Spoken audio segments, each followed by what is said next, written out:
जय माता दी। मैं लेकर आई हूँ आप सबके लिए एक प्यारा सा हल्दी का गीत। अगर आप सबको अच्छा लगे तो प्लीज़ मुझे सपोर्ट करिएगा। तो चलिए सुनते हैं प्यारा सा हल्दी का गीत। सोने के ढकनी राम हरदी, हरदी चढ़ावे श्री राम, हरदी चढ़ावे श्री राम। पहिले चढ़ावे बाबा हो कवन बाबा, पाछे सजन परिवार, पाछे सकल परिवार। सोने के ढकनी राम हरदी, हरदी चढ़ावे श्री राम। सोने के ढकनी राम हरदी, हरदी चढ़ावे श्री राम।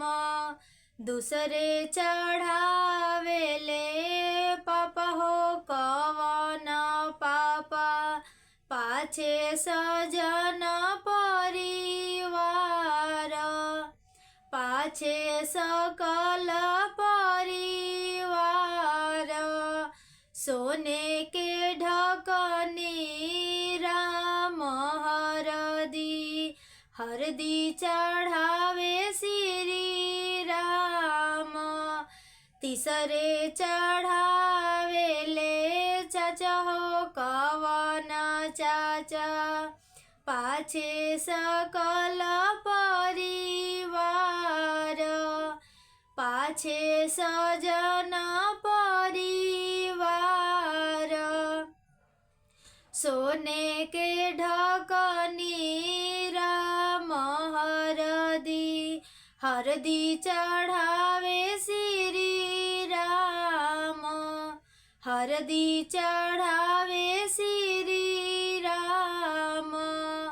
चौथे चढ़ावे ले भैया हो कवन भैया, पाछे सजन परिवार, पाछे सकल परिवार। सोने के ढकनी राम हरदी, हरदी चढ़ावे श्री राम, हरदी चढ़ावे श्री राम। पचवे चढ़ावे ले बाबू हो कवन बाबू, पीछे से सजन परिवार, पाछे सब परिवार। सोने के ढकनी राम हरदी, हरदी चढ़ावे श्री राम, हरदी चढ़ावे श्री राम।